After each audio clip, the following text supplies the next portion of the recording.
warahmatullahi wabarakatuh. Kita akan melihat museum dan mewawancarai petugasnya. Perkenalan kelompok 1, Jahratul Fuah. Doa Iqbar Halim Fadila. Zalfa Zahira. Gas. Akila Cahaya Natasya. Fahmi Asbiansah. Arif. Dibentuk pengurusan Yayasan Museum Perjuangan Bogor yang baru dengan ketuanya Bapak Lek Pil Pura CPM H. Didi Soenardi dan Wakil Bapak Letkol Pura Suharjo pada tanggal 10 November 1983. Dibawa ke pemimpinan pengurus yayasan yang baru, Museum Perjuangan Bogor dipagar direnovasi. Sebagai pelaksanaan pemugaran adalah Bapak Haji Alim Majin. Sebagai selesai pemugaran diresmikan dan dibuka untuk umum pada tanggal 15 November 1988 oleh Bapak Brigjen Pum A. K. Wilarang.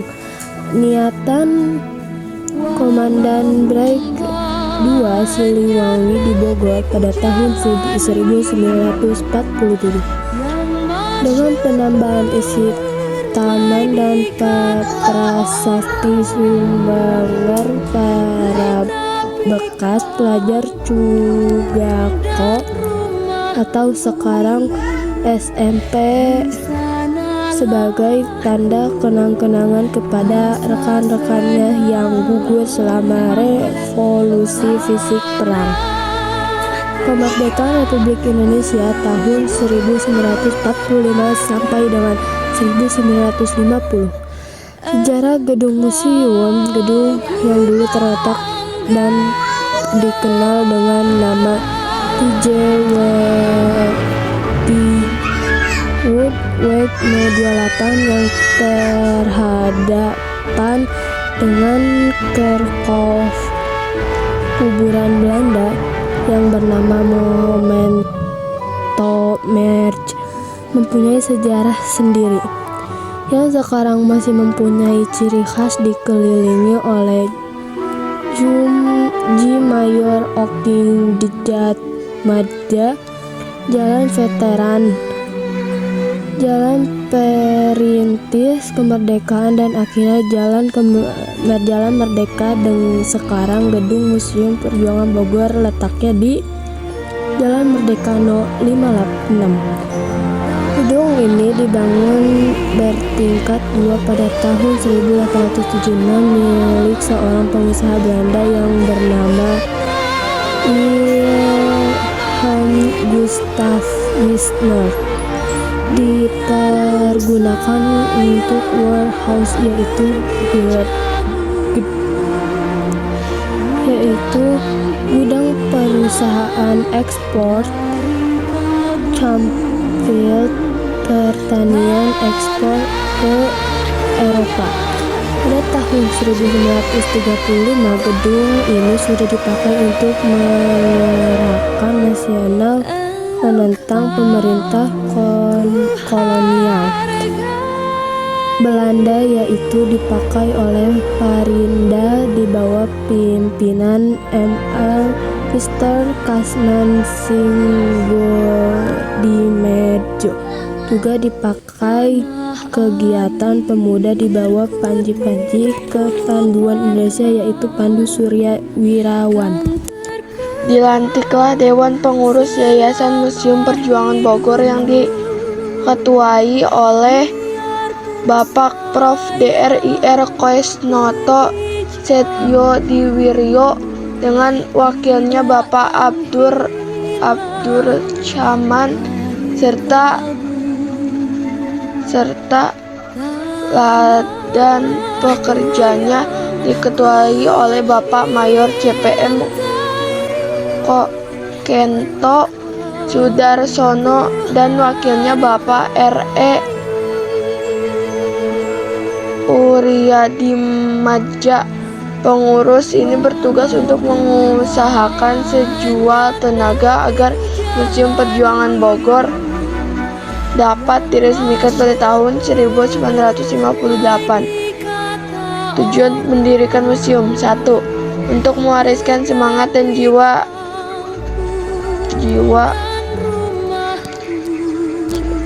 serta nilai-nilai Fatima kepada generasi yang sekarang dan yang akan datang, untuk melestarikan dan menyimpan benda-benda bersejarah yang terlibat langsung dalam revolusi fisik perang kemerdekaan Republik Indonesia tahun 1945 sampai 1950, agar generasinya tidak adam lali tapel, yaitu tidak hilang pada asal bangsa Indonesia yang mempunyai ciri. Dan dilantiklah Dewan Pengurus Yayasan Museum Perjuangan Bogor yang diketuai oleh Bapak Prof. Dr. Koesnoto Setyodiwiryo dengan wakilnya Bapak Abdur Chaman serta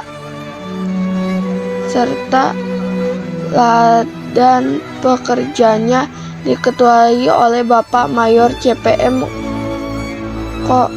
Kento Sudarsono dan wakilnya Bapak R.E. Uryadimadja. Pengurus ini bertugas untuk mengusahakan sejual tenaga agar Museum Perjuangan Bogor dapat diresmikan pada tahun 1958. Tujuan mendirikan museum: 1. Untuk mewariskan semangat dan jiwa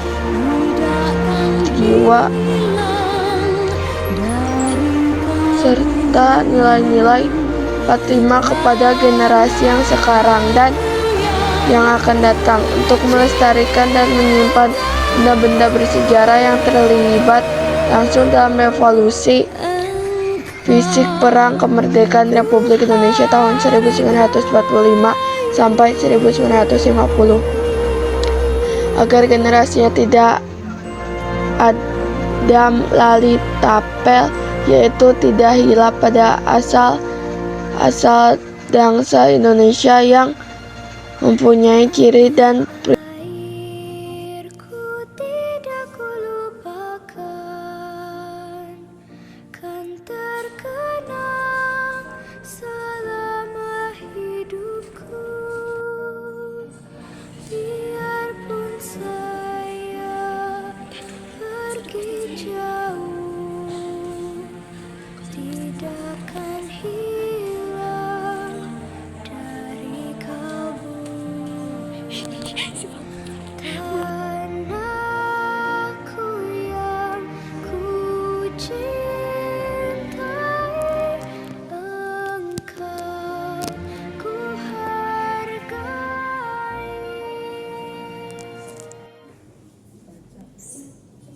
ini oleh Bapak Mayor Edi Soekardi pada waktu itu melawan tentara sekutu. Ini tentara sekutu ya. Jadi ini konvoi tentara sekutu dari Batavia menuju Bandung.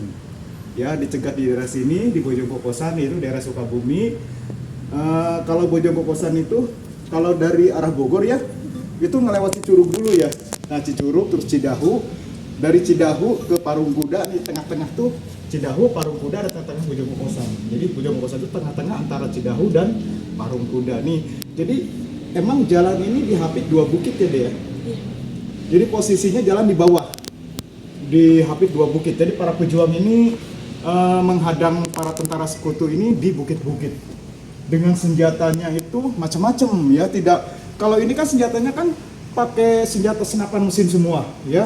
Sedangkan para pejuang tidak semuanya pakai senapan mesin, ada yang bawa ketepel, ada yang bawa batu, ada yang bawa panah, bawa golok, semuanya dipersiapkan di sini. Ya karena waktu dulu kita emang tidak memproduksi senjata ya pada waktu itu, walaupun punya senjata, tapi senjata itu hasil rampasan dari Jepang pada waktu itu.